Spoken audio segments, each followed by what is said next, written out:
Except cheese, Lisa. Except cheese. All Oh right. yeah, you're addicted to cheese.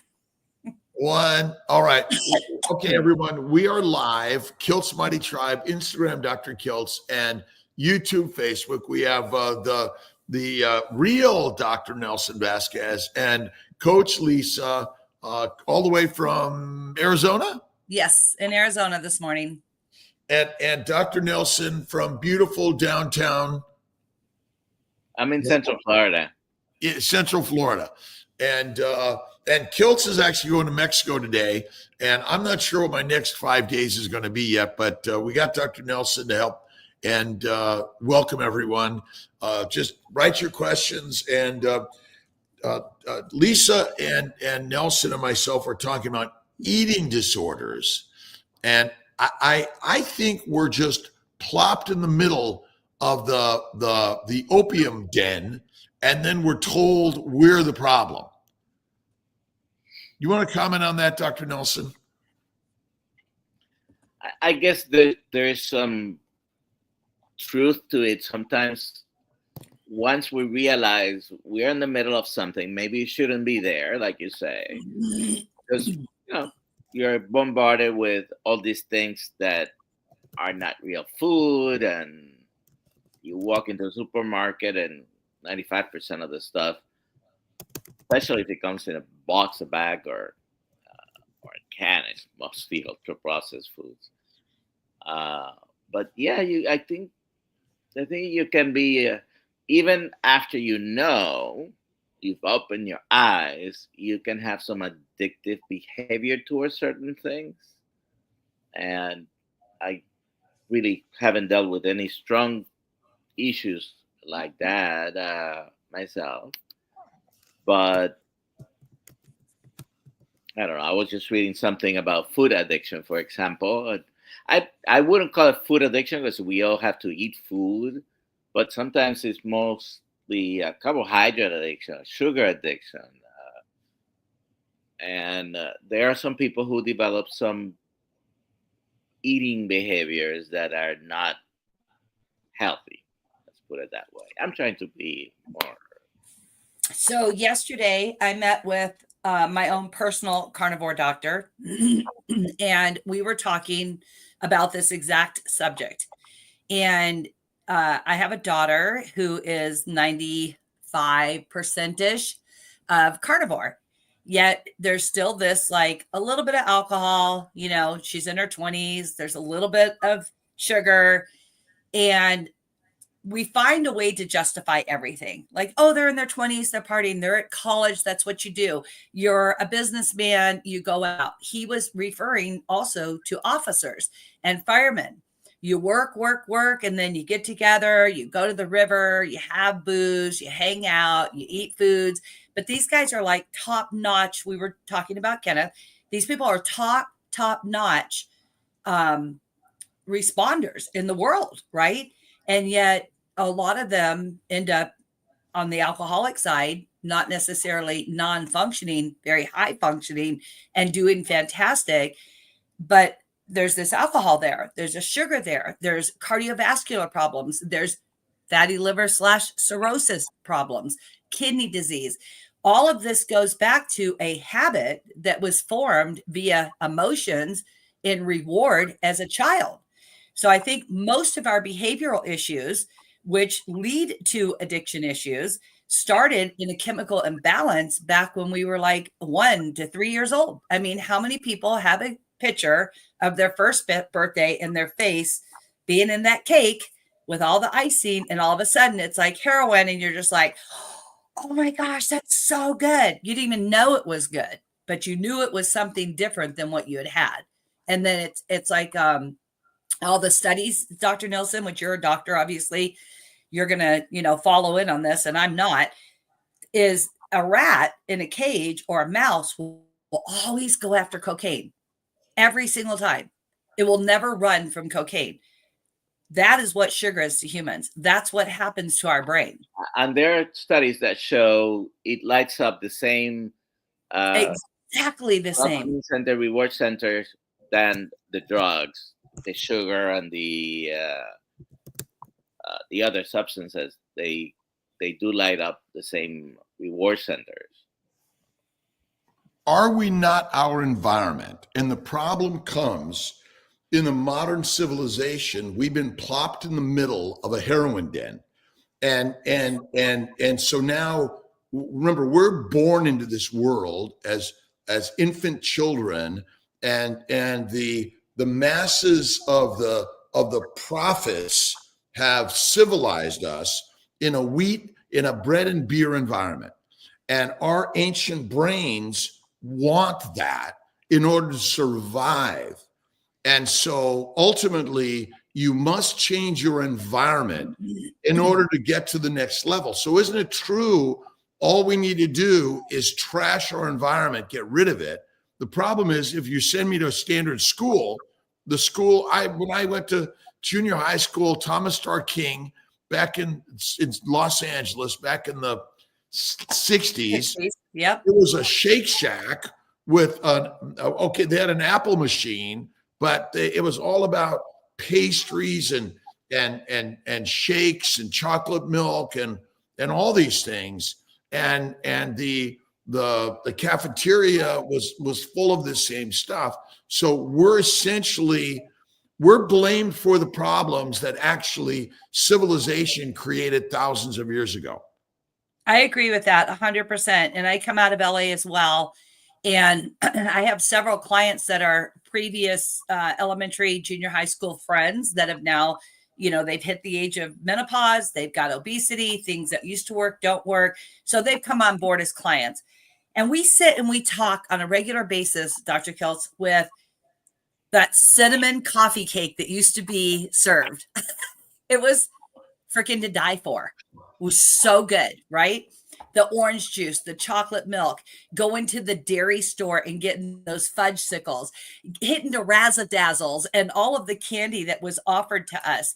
When we look back on it, we're like, girls, we are thankful to be alive and pumping iron at 65, like literally thankful, because really that road was to the road to destruction, which was the beginning of getting high, drinking, partying, all these type of things. The 70s and 80s for drugs, everything was out there, right? To even have made it through that, I agree it was the best generation out there, but to have made it to this side is truly a miracle. And not be completely falling apart on the inside. And Coach Lisa does consultations. Dr. Nelson, by the way, is going to be doing metabolic healing machine consultation. So we're working on that on Kiltz Health, by the way. That's coming with Dr. Nelson joining the team. Really excited about that. And I mean, our biggest challenge is changing. Like, if we live in a home with other people that aren't carnivore, how easy and hard is that, Dr. Nelson? I guess for some might be more difficult than others, and you're both right. It's just two sides of the same coin on the argument, because when growing up, and I grew up in the 60s, was exposed to other people doing some things that I wasn't doing. I was still friends with, like on my street, there were a couple of people who were using weed, for example, but illicit drugs. Yeah. It never interested me. So, but I do understand that when you're exposed to things and you discover that there is some sort of reward, even if it's temporary, with what you're doing, then you can get used to going back to that. And at some point we grow up, and there has to be some personal accountability. Amen. And sometimes we take too long to realize this is really, really bad. And if anything, yes, I've done it myself, I guess, with food, you would say, in general. I don't like to say it's any type of food addiction, but carbohydrate addictions more specifically, sugar, all these ultra processed foods. And the food companies know this, and they try to get that bliss point, that what in the industry they call it, where you have to continue eating this. And yes, I would buy a bag of Dorito, not a small one, a big one, or potato chips, or Family size. and not have just a few. Just I would have to finish it because, and then you'll So, get to a point of satiety with it because you don't with those foods. so, Dr. Nelson, how do you feel about sugar addiction and dopamine hits? I understand the appeal. I understand. I did it myself. I always say, I talk about my apple fritters, which is one of my favorite, or was one of my favorite things to get. And I would stop at a gas station and, let me get one for my wife, and let me get one for me, and let me get an extra one. And sometimes I would get home 15, 20 minutes later, and I didn't have any of the three I bought. Okay. Ditto. But then, you know, So, Dr. I, Kiltz, I want to jump back. I decided now in my mind, this is definitely the same poison as the alcohol and the other drugs that I haven't done, but it's poison to me. To me, at least, it's poison. I think it's poison for everyone. Dr. Kiltz, jumping back to the environment. So I've worked worldwide and I've always traveled with a crew, primarily men. And I have a lot of blue collar workers that have done drugs. I personally, like you, Dr. Nelson, didn't ever do drugs. And I find it fascinating how I was like kind of raised my bar. Like, oh, I didn't do the drugs. I didn't do the alcohol. But man, when it came to food, that was the thing, right? But sugar is a drug. At the end of the day, we have all been fooled into believing that we were free of anything bad, but really we were just as bad as the next guy, right? But somehow or another, we try to raise ourselves above that. Yeah. Well, so, on those environment, right? I do believe that you can change your environment, but I'm going to tell you what, these guys, I could take them to other countries. And if they want to find drugs, they're going to find drugs. They want to find alcohol, they're going to find the local bars. They want to find women, they're going to find the women, right? I feel like we have to like actually cut it off, and you have to not associate at all. So it's like an alcoholic doesn't go to the bar, a food addict doesn't go to the buffet. So it's your environment you must change. And that's cool. I mean, again, I grew up in LA, kicked out of school in a gang, couldn't read. My parents had their own troubles. My brother and I were left on the streets. We hang out with sort of the gang members, and we got ourselves in trouble. Now, and ultimately, I believe a lot of it was secondary to the fact that my diet also, I had migraines, I couldn't read, I had many other challenges that also affected anxiety and connectiveness, which was a big problem.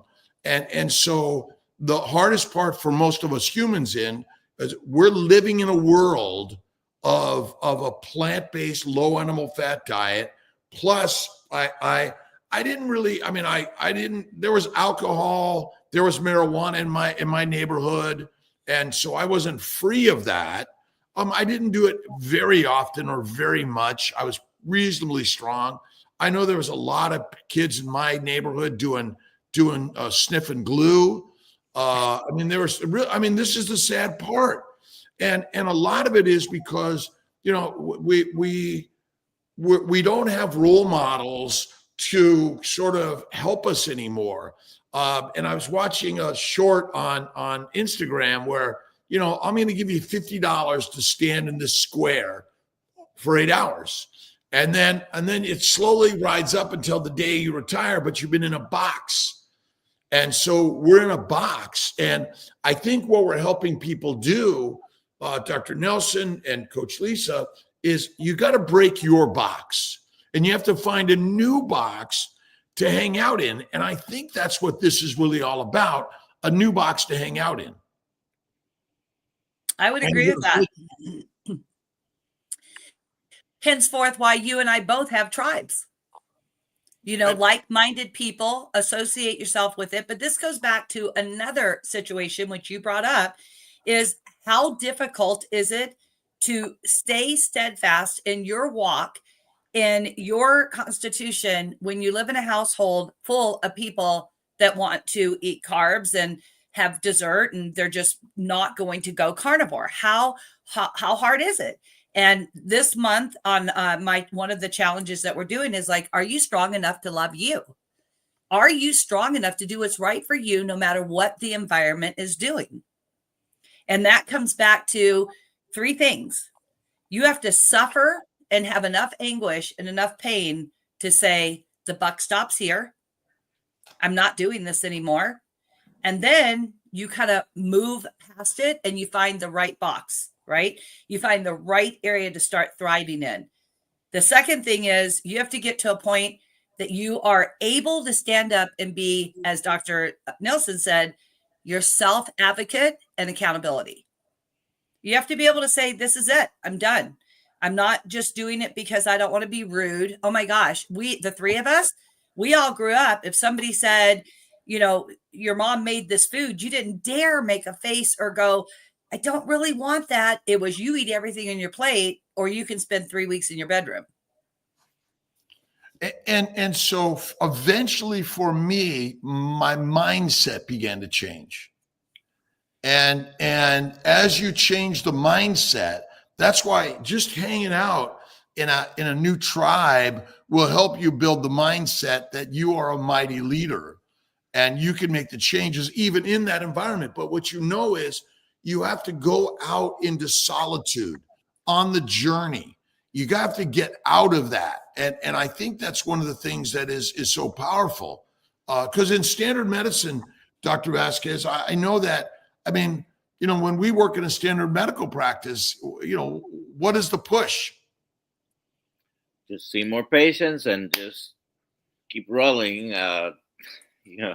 See them write out prescription. I got a prescription for that. And don't waste too much time trying to get to maybe the root cause and advise them about things that don't produce, in the standard, especially when you're paid by insurances and you need to keep that volume up because of the ever smaller payments for things. Yes, there's a lot of pressure.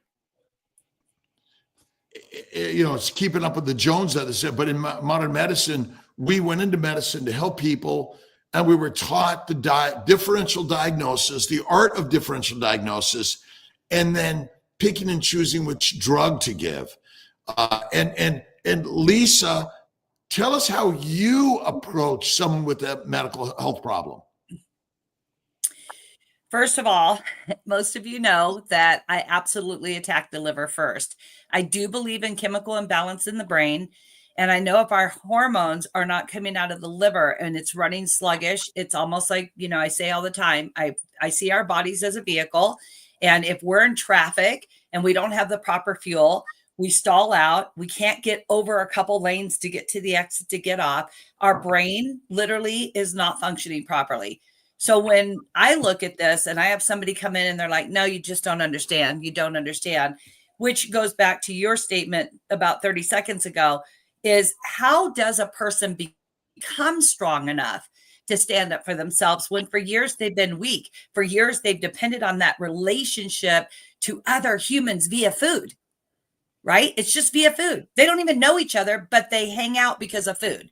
They get together because of food. So I try to explain to people, look, going carnivore gives you the mental strength that you need because you're getting now what your body produces in the liver, which gives you balance. It may not be overnight, but literally you will see change. And what does change create? A chain of reactions. So when we start to see one thing get positive, it just gets more and more and more. So I'm always encouraging, especially you guys, I deal with women from every walk of life that have been through like literally the trenches, from molestation, rape, bad marriages, death. You women, even yesterday when I was talking to my personal carnivore doctor, he was like, men, you give it to them, they're like, wow, steak all over it. Bam, bam, bam. And they're moving forward. He goes, then there's the women. And you start mentioning meat and they're like, oh, I don't want to kill the little animal, and they're like, so you want to die instead? So then becomes this emotions that are just a bag of mess. And we have to sort through those and get strong enough to be able to say, I love me enough to do what's right. Dr. Kiltz and Coach Lisa, when you encounter someone that you mentioned the particular, I don't want to kill the animals, what's your short response to that? Well, being a Christian, mine is God gave them to you for that purpose. That's just the way it is. But more importantly is your body wants that. Your body was not designed to be a rabbit. You have constipation, you poop like a rabbit, you eat like a rabbit, you're getting fat. That's because you're eating rabbit food. You want to be, as Dr. Kiltz says, a lion, I say a lioness. It's the same thing. We've got to get after the meat. That is where our life is. That is literally life existence. Well, the plants are actually the predators and we're the prey. Yes. All organisms, microbes. I mean, if you get back to the earliest, smallest microbes, they're living organisms who have a sentient being, a life force. The plants have a life force. Animals have a life force. You have a life force. We evolved on an animal-based diet, and ultimately, a plant-based diet is a manipulative, intoxicating, deadly diet for humans. And so ultimately, the plants will grow out of you. They'll control you and kill you and grow out of you. And so I think that whatever you want to believe, you believe. But ultimately, we're finding that a high plant, low animal fat diet is probably the deadliest diet. Now, lots of diseases come out of a plant-based diet. And I don't know what toxic chemical comes from ribeye steak. Dr. Nelson, are there any? I keep trying to kill myself with that. I've got two questions. One is from Kiltz Mighty Tribe. Where can I find Coach Lisa? She is amazing, from Cynthia Smith. You want to answer that one, Coach Lisa? Lisa.Pickart at lifebacksystem.com. And we'll make sure that that's going to be linked in this also. And I know if you go to drkiltz.com, we've got a Carnivore Conversations there, really important. And Carnivore Crowd, exactly how long do you work on nutrition? Did you work on nutrition when studying to become a doctor? Well, ultimately, nutritional science is a lie, by the way. I was actually a nutritional biochemistry major at the University of Southern California with Dr. Meduski. And basically his lab was a lab of nutritional science, which was funded by a food and supplement company to help support the production of a supplement that we all need. And so ultimately, we have to just go back to our Paleolithic brothers and sisters to know what the proper human diet is. And when someone says doctors haven't been taught nutrition, well, nutritionists are taught a lie anyway. Does that make sense? Yeah, that's where I'm at, right? So coming out of CSUN, I also had to deal with just recently, I had a gal came in, she's getting ready to get a hip replacement. And she said, my doctor said I cannot do carnivore. She'd been carnivore prior to 6 months prior to meeting me. And I said, well, why would this affect your hip surgery? And she said, well, because my panels don't look right on my kidney, blah, blah, blah, blah, blah. I said, well, that was there from years of abuse. And besides the fact that you're 60 pounds overweight, you've got a lot going against you. But the right turn is getting on carnivore in order to get through your surgery. Take a break, do your surgery, follow your doctor. We'll pick up afterwards, right? She goes, by the way, can I see all your credentials? I said, absolutely. But by the way, none of my credentials apply to what I do for a living. None of it. Not one thing that I'm going to stand here before you with my hand and put my hand on a Bible and say, this is the God's honest truth. was anything that I learned in school. Zero. And I will tell you the same thing. Did we learn any of this in medical school residency or post-training, Dr. Nelson? No. I mean, there are related things and basic things that we learn about that relate to nutrition, but I don't remember having a nutrition course. And a lot of the nutritional science, though, it's not the absolute best proof on studies, because you cannot do a good nutritional study. I mean, you would have to have two very controlled groups, and you force feed one something and force feed the other one something different, and then after watching them for 50 years, you have conclusions.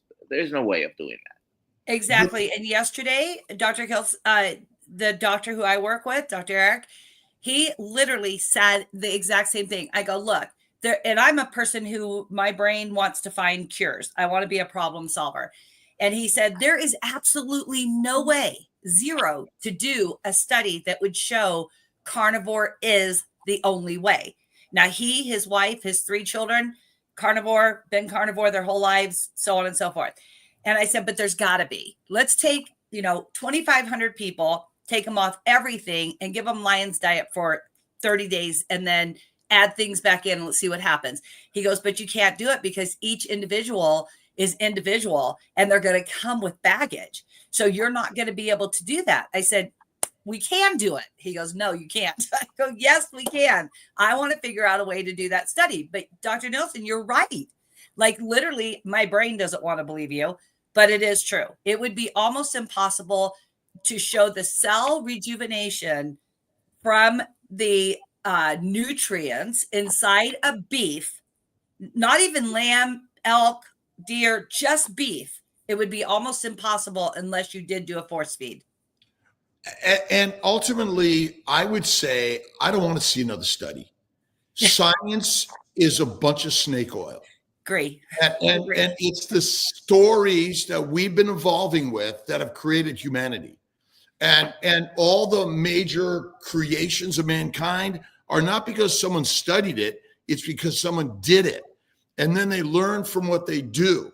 And so if we want to get ourselves in another mess, we're going to go back right into the same stupid study world, yes. Snake oil. And again, because all you need to do, I mean, the Bible is our evolution, not Scientific America. Fact. And by the way, we call that a SOS, a snake oil salesman. So you just go back to a bunch of SOS. That's really it. Let's see. Question about type 1 diabetes. Maybe Dr. Nelson. Let's see. And carnivore. I have protein in kidneys from diabetes complications. Is carnivore actually good for this condition? This is from Astro Witch on Instagram. The short answer is yes. A diet that we have been eating for, depending on your view of evolution, creation, whether it doesn't matter which camp you're in, for thousands or hundreds of thousands of years, that hasn't been exactly killing people, now all of a sudden it's bad for you. And I'm still looking for the studies that say that really such a damage to the liver and the kidneys. No, it seems you improve, and there are some studies to suggest that it is beneficial, and there are other studies that are, I've grown skeptical with evaluating some of these things because you can use statistics to defend either side sometimes. I mean, it's all who controls the media. And so we know that scientific journals are controlled, and it's just try to get access to a journal article. You have to pay a lot of money, and ultimately that world is crazy. The American College of OBGYN recommends plant-based diet and red wine for pregnant lactating women. So if we already know that red wine's deadly for us, and we're going to assume that a plant-based diet is good for us?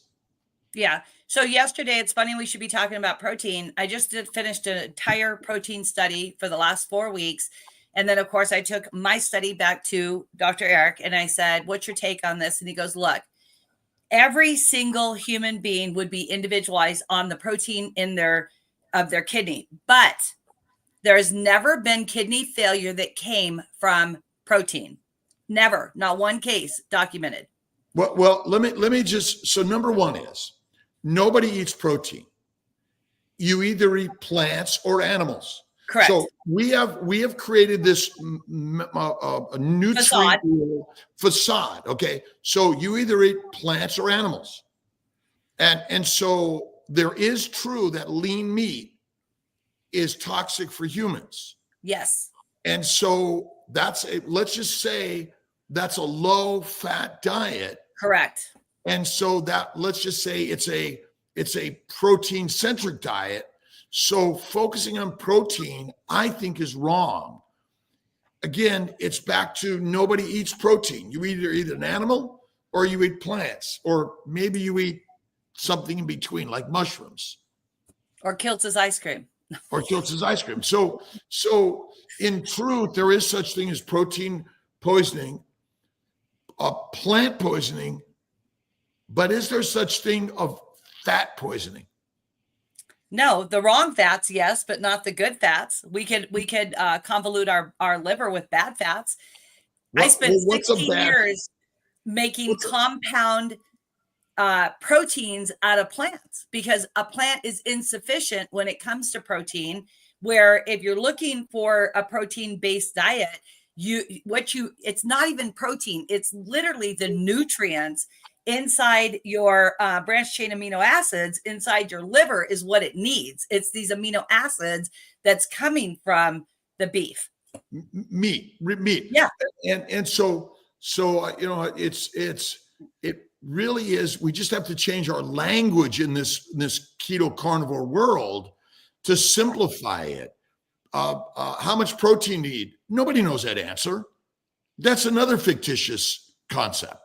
Right. And he even said yesterday, he goes, look, if you come into me and your blood work has a 1.2 in your, is it pronounced creatine or creatine or however you say it? I'm horrible on pronunciation. Forgive me ahead of time. So anyways. Not more than me. Oh no, I'm we're working on the English language over here. Okay. Again, reading disabilities, ADD, this all started from the junk. I believe that our education system would be so much more pliable to us if we were not full of sugar at 5th grade, 4th grade, 3rd grade. Anyways, don't get me started on that. Let's go back to the protein. So he clearly said that if you have a man come in and he's muscular, he's got great muscular skeleton, he's got great numbers, he's got low body fat, 18%, 14%, 12%, and he comes in and he is a bodybuilder, he's obviously going to have a higher kidney number. But if you have a 70-year-old who comes in sedentary, couch potato, and he's got the exact same number, it's more alarming because now we have to figure out the breakdown of what's going on between the liver and the kidney. He said, but people are so caught up on numbers. It's like they need to do something and spin it in their brain. So they're looking at, he goes, throw it all out. How do you feel? He goes, Lise, how do you feel? I go, Doc, I feel amazing. He goes, that's all that matters. And when something isn't right, you address it. 55-hour fasting, ketones 2, glucose 109. What are your thoughts? This is from Captain Buttercup, Chuck on KMT. There's a lot of information not there, but I see good numbers.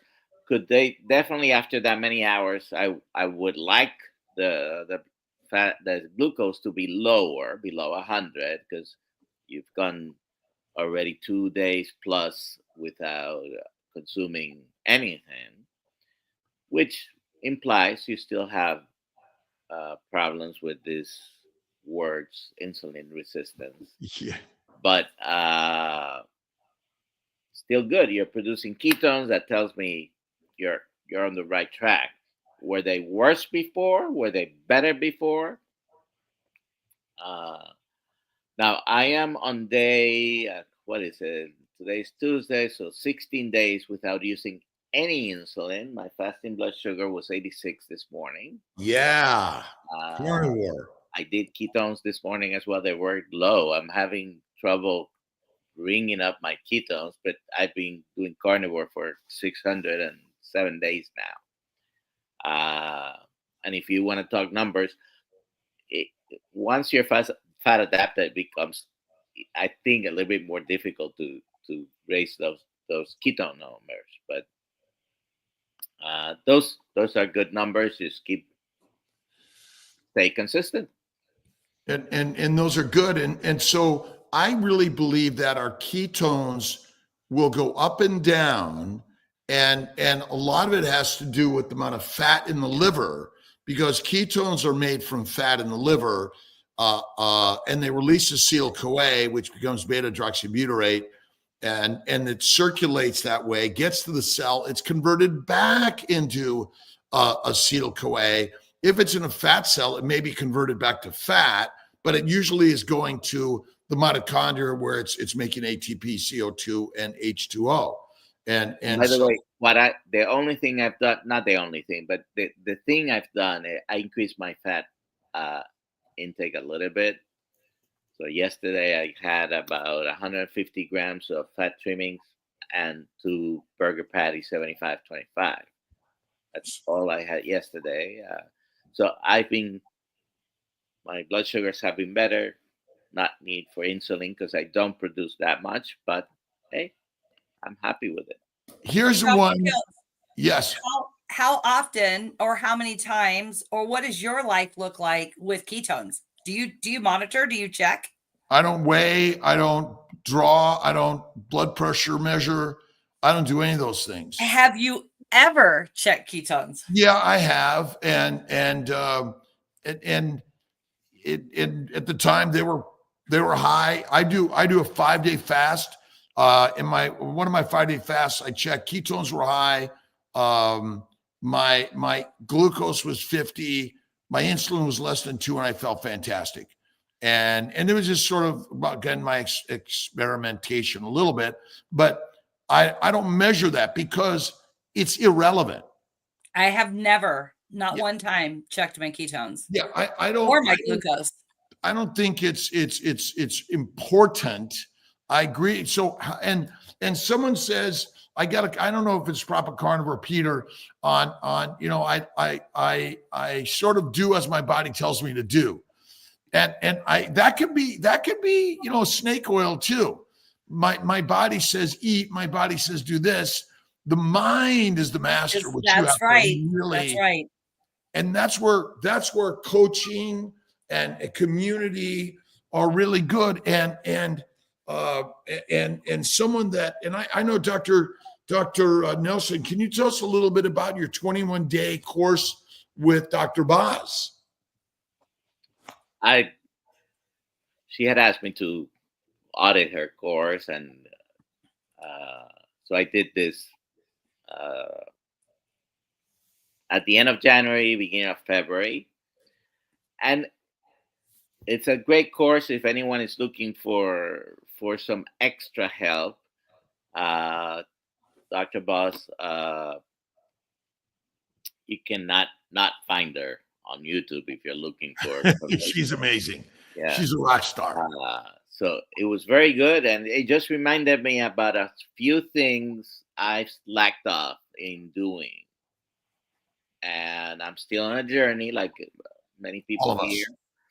And so it helped me realize, okay, I need to do what I was doing around the end of 2023 when I was being more strict and I was being higher fat, less protein, and not have snacking, even if it's carnivore snacks, if you snack, you're gonna induce your body to secrete more insulin, and the whole chain of events that is not helpful will happen anyways. Or okay, so I had to give up cheese, so that's the other difference. Well, I got milk. it because it wasn't good for me. Just my fastings were a little bit over 100, so that was one of the things I eliminated: cheese. And it's a carnivore food, and it's very low carb, by the way. So Sissy says, Kiltz, I'm a bit confused about the role of insulin. So the role of insulin is to make fat in the liver. That is it. It's a digestive enzyme. It does not go up if you do not eat. Its job is not to regulate glucose. Its job is to convert amino acids and simple sugars from your diet to fat. And it's really so simple. Glucose. Can we define insulin resistance? Because yes, it's liver damage. Correct. And I love you. I love you. Insulin resistance, by the way, okay, when insulin is resistant, you cannot make fat. Or is insulin resistance where insulin goes out and our cell, the insulin knocks on the door. It knocks on the door of the cell to get in to the fat cell, right? And it's resistant to receive it. But when it's insulin sensitive, it knocks one, it receives, and we are able to do it. Otherwise, a fat cell, how many times does it split? It's not the fat cell. But how many times does the fat cell split? But insulin does not affect the fat cell at all. It doesn't affect it, but it cannot be utilized by it. No. Here's my theory, okay, Lisa. Look, we've been taught something that is so complicated, confusing, that no human being can understand it. That's our problem. Well, if we bring it down to layman's terms. Right, but I'm a layman. Here it is. Me too. Okay. So if you have liver failure, are you fat or skinny? Well, there's both. So in the beginning, it's ascites. Yes. So liver failure cirrhosis is a skinny human being. Correct. They cannot make fat. No. But they have insulin and high glucose in their bloodstream. Yes. Okay. So a person who, in general, you can look in this world and see that insulin is doing its job. Correct. Which is to do what? To make fat. That's it. Yeah. In the liver, not in the liver. Correct. It does not make fat in any other cell or the adipose tissue.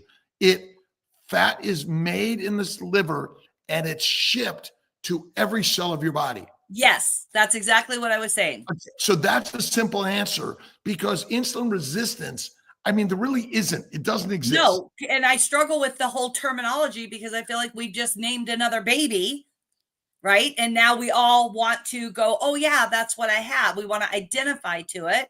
But literally, let's go back to the liver. The liver is your issue. Well, but again, if you're getting fat, you have no problems. You're a healthy human being. Yes. You're eating a plant-based diet, and plants contain the poisons. And it's the poisons that actually do our damage, along with the foreign sugars that are the culprit. And so simplicity, because we know from Dr. Nelson and others that if you simply go carnivore, fatty meat, not lean meat. Correct. Now, if you're overweight, as we've labeled people, but I don't even label anyone overweight, because what is the optimal BMI? We don't know that. Right. Well, obviously, because the people that we're drawing this scientific information from are not normal. And what is normal? Is there a normal? Well, if there's a famine on the horizon and you have to hibernate for 6 months, do you want to be fat or skinny? Right. Well, I used to own that. I said, I'm going to be fat and sassy, and that's just the way it goes. And I'll be the survivor at the end of the World War. Right. Right. The truth of that is there gets to a point that you become unhealthy. But which came first, obesity or fatty liver disease? Well, again, there's no such. I'm going to take away fatty liver disease. The Okay. liver's Liver job, disease. the liver's job is to make fat. Okay. The damage is not from the fat, it's from the plants that do the damage and damage the liver. As Correct. the liver function drops, the glucose levels rise because all you're eating are plants. The more glycation happens, the more damage to the liver, the higher the insulin goes, but it's still working to make fat. And insulin is not a toxic chemical. It's simply the plants, which are the toxins in our human body. So how would you handle, I mean, I know my side, right? And I firmly believe in it. If you're going to say liver damage, not fatty liver, not fibrosis or cirrhosis, just liver damage. No, which fibrosis and cirrhosis are diseases different than fatty liver, in my opinion. Completely. Thank you. 100%. That's where I was going with that. And then how does that affect obesity? Because that's why people turn to carnivore, is to lose weight. Why don't we turn to carnivore to build lean muscle mass? Why don't we turn to carnivore to be healthy? Why don't we turn to carnivore for mental illness? Well, again, when we say lean muscle mass, again, I'm all I would say is that muscle carnivore mass will cure, and again, you want to lose weight, you need to move more, eat less. Yes. And you want to eat lower fat, in my opinion, for the really loss. I mean, that's where Atkins, Maria Emmerich comes in, and a lot of other people. Well, isn't that where you end up being chiseled? There's a good word for it. Yeah, if right? that's what you want to be, but that's not normal either. And that's not healthy. And there are a lot of people, and maybe Dr. Vasquez comment about, I was reading a paper about intramuscular fat. Yes. There are a lot of people that have big muscles, but they're still highly inflamed because they have a lot of intramuscular fat. But it's not the fat that's causing disease. It's the plants that are ultimately the cause of the disease. Correct. Dr. Nelson. Oh, I'm just enjoying this. If in the old days, I would say, pass the popcorn. Yes. All right, hot. I want you to. I actually agree with both of you in everything. My nuanced explanation includes the word excess. See, fatty liver disease, it's the first step in what ends up being fibrosis and cirrhosis and all that. And I'm not saying that the liver is malfunctioning. When you have excess fat in the liver, it's because you've been consuming the plants. Yes. But thank you. So I call that chronic excessive carbohydrate consumption. Okay. And when you're eating an excess amount of the things that raise your insulin, you unleash a whole chain of events. Okay. Yes. An excess.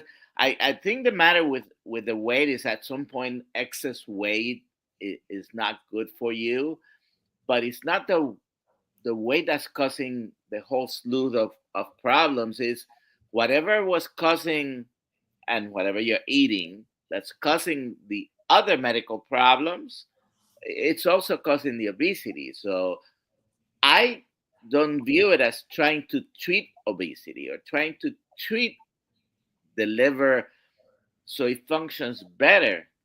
Stop eating the carbohydrates. Stop eating the plants. So you said a couple interesting things here, Dr. Kiltz. When I became, so I've done everything, literally everything, my entire life, Atkins, Herbalife, all those, right? I've gone on 40-day fast. I've done all kinds of crap to my body. I did Epsom salt water, you name it, been on stage, 8 shows, won them all overall. Not bragging, just telling you, I put my body through a lot of abuse. That's the ownership here, right? So when I started going towards more, going back to what I knew, which was like Atkins, right? and you're going back after the meat, not necessarily the fat, but the meat. Literally at that point on that day, I had 153 pounds of a body scan that said 153 pounds of muscle mass. All right.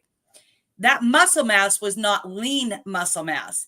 And if I wanted to get below 153 pounds plus 25 pounds of organ, skin, hair, and excess, you're going to sit right about 186, 185 pounds, which was always obtainable. I could always go from 260 to 180, 260 to 180, literally eat Kiltz's ice cream and you're 260, get off his ice cream and you're back down to 186, right? Literally. I said, I'm not doing that. So I kept going after the fat and increasing my fat, left the meat, AKA protein, right where it should be, right? And the next thing you know, I started dropping that muscle mass, which I was thrilled with because I don't ever want to lose it because literally you can't buy it. We were talking about this at the beginning. You cannot buy muscle. You can buy boobs, a butt, hair, facials, new bodies, get your arms trimmed, get your butt trimmed, do whatever you want. But you cannot buy muscle mass. You can't, as far as I know, there is no technology out there doing that. So I obviously want to preserve, like I pray everybody here wants to preserve that muscle, because the older you get, it is more difficult to put it back on. It is more difficult to gain it, or to rebuild it.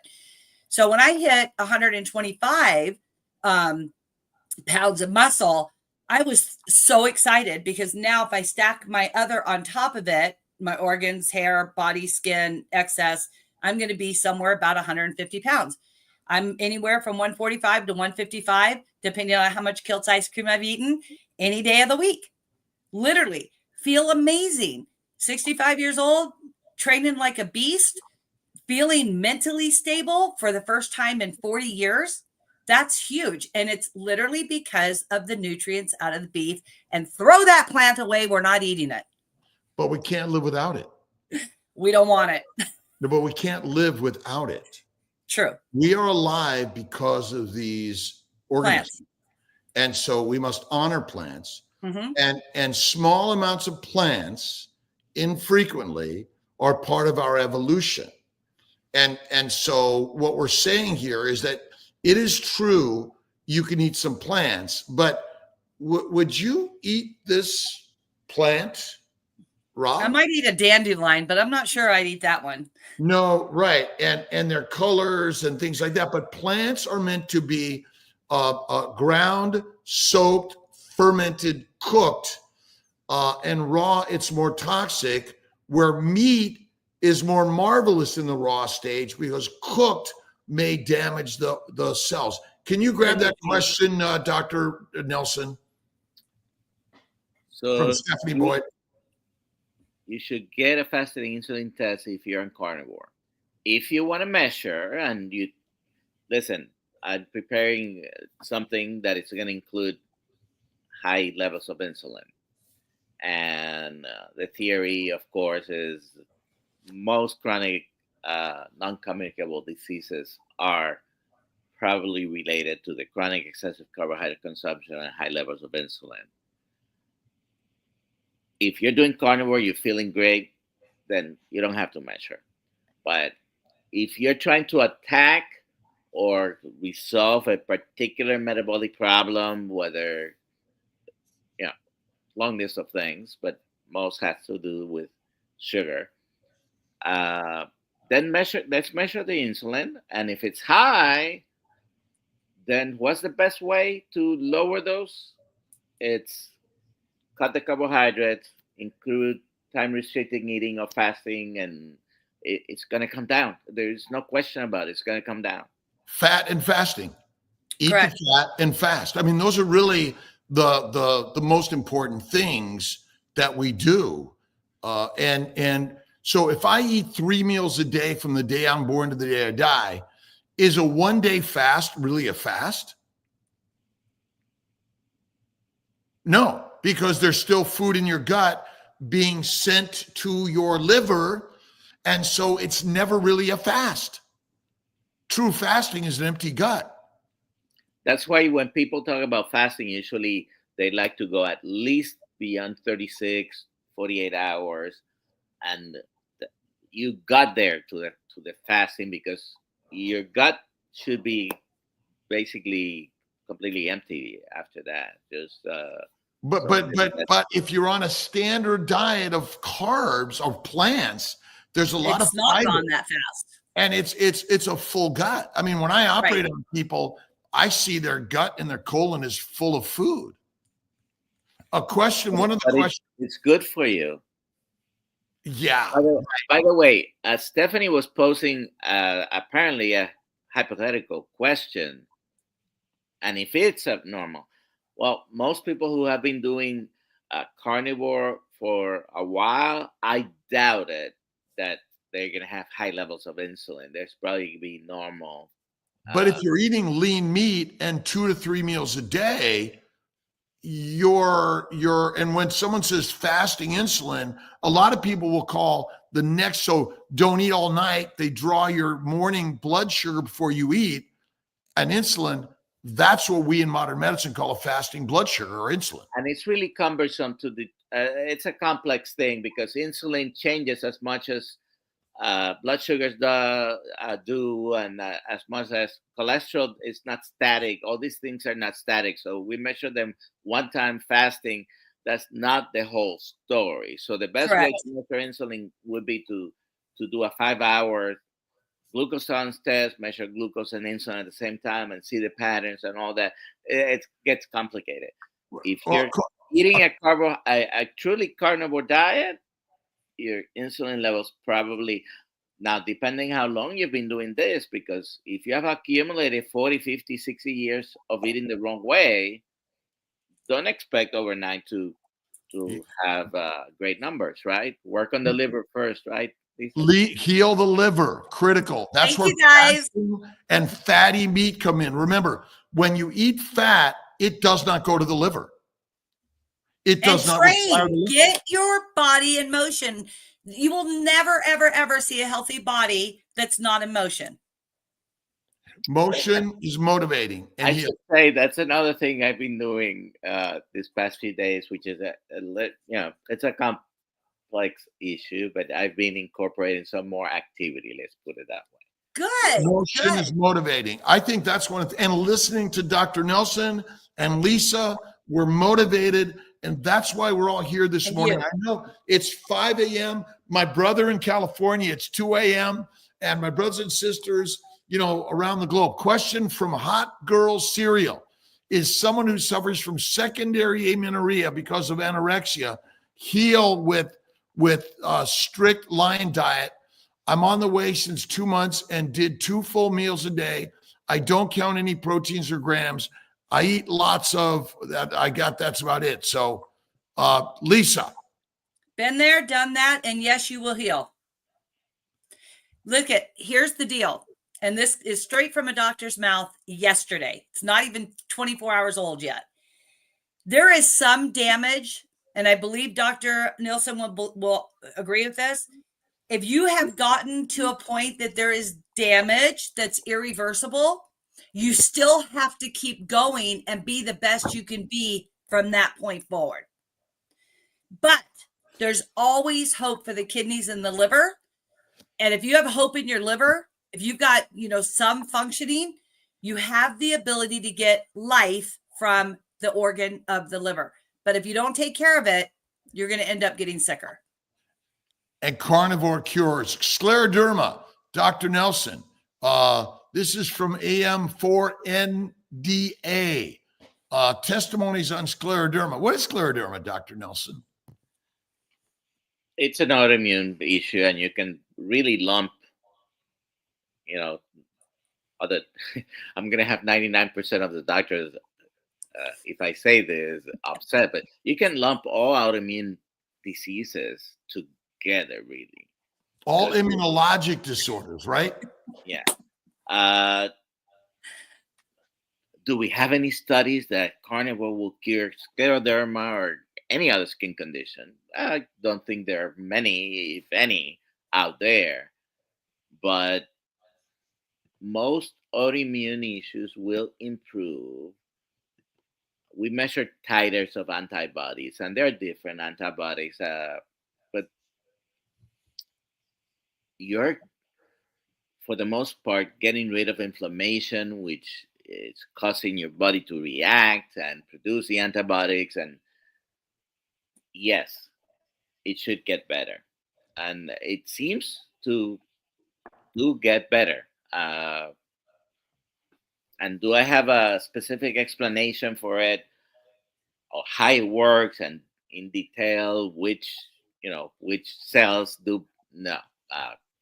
But it seems that most things, even scleroderma is not a common one, but even more common things like rheumatoid arthritis and lupus and Hashimoto's, Fibro. thyroiditis, Well, they might not go away. By the way, that it's not that they're gonna cure anything, but they'll they, settle down. they do get better, and most of them will go away on strict fatty meat, salt water, Lion's diet, Michaela Peterson. And, Right. and I think that it's all plant poisoning, poison ivy disease. Is there such a disease as that, Dr. Nelson? No. So maybe we're talking about simply exposure to plants and poison by plants. That's all it is. There's no disease. How many times do people go, how long do I have to do this for? And I'm Your like, lifetime. the rest of your life. Are Yes. you kidding me? Yes. You already tried the other road. It didn't work. Why would you ever go back? All right. Let's see. We got another one on Instagram. I thought you can have some fruit on Carnivore. Well, you can have some fruit on Carnivore, but minimize, not every day, not several times a week, but from time to time. Dr. Nelson, any thoughts? I look at it this way. There are certain, let's take infections, for example. It's very easy to understand. We have different antibiotics. We do have in our mind providers. This one is stronger than the other, and we have different doses on the same antibiotic. Amoxicillin, for example, which is frequently something we give to even, it's very safe for kids when they do need it. And you start with doses that are 125 and 250 and 500. There are regimens for pneumonia and things like that where you use amoxicillin 2,000 milligrams twice a day. So my strength of my prescription on telling you where to limit your carbohydrates might depend on how sick you are. Okay, the sicker you are metabolically, the more you need to restrict. And I use myself as an example. I have to restrict a lot. I have to be strict carnivore I mentioned my blood sugars and all. I don't tolerate even a little bit frequently, because then I'm going to be doing damage. Are there other people that can tolerate eating a little bit of this and that?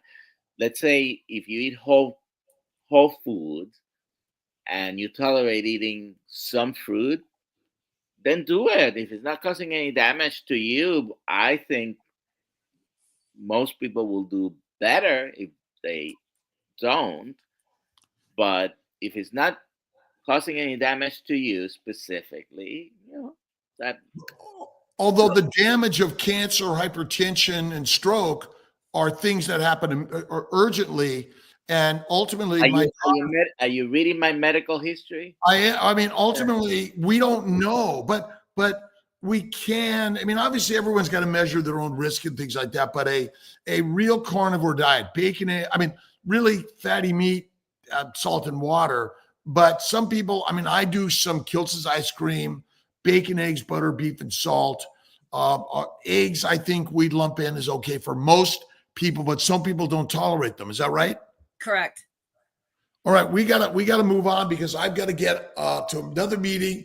I've got to get to Mexico City today, and I want to thank Dr. Nelson and Coach Lisa.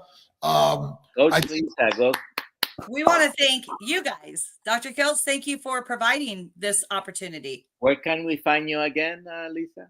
I'm on here under Carnivore Coach, and then it's Lisa.Pickart, Pickart as in Tom, at lifebacksystem.com. So can I add one thing before we hang up about fruit and vegetables? Go ahead. Depending on where you were born or where you live or where you were raised, and this is geographically worldwide, right? What did it look like 2,000 to 3,000 years ago in your 100-foot radius, 1,000-foot radius? What did you have to eat? Beer and bread. Beer and bread, and I was a slave, soldier, peasant, or prisoner. That's the likelihood of most of us. Because this is true. That was our evolution. Okay, but where you are today, what did that look like as far as the growth of fruits and plants and vegetables and things you would have consumed 1,000 years ago? Where I am, if you could catch a javelina, you got that, right? Most likely you weren't catching them. You had elk. We have elk here. We have deer here. We have thousands of rabbits, and no plants, no fruit, no vegetables. Because until the movement of the revolution of the agricultural revolution, we didn't even have water, guys. I live in the desert. What fruit would I have been eating? Well, Zero. where are the civilizations in your desert from 50,000 years ago? There's none. None.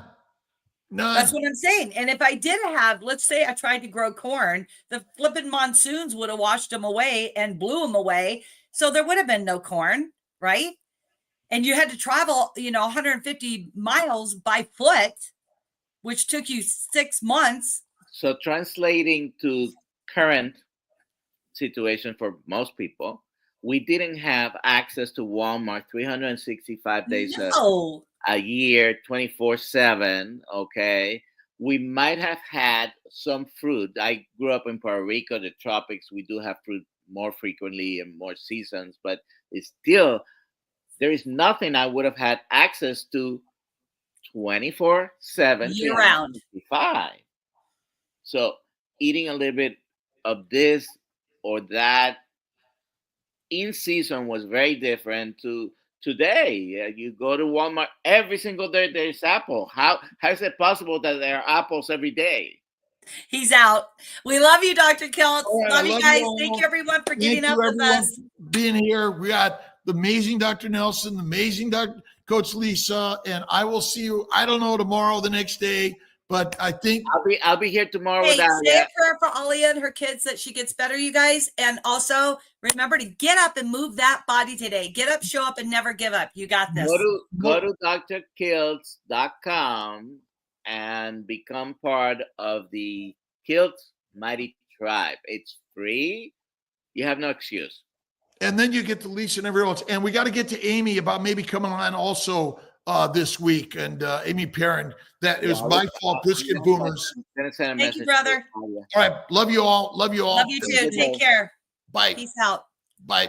Bye. Bye. Let me end this.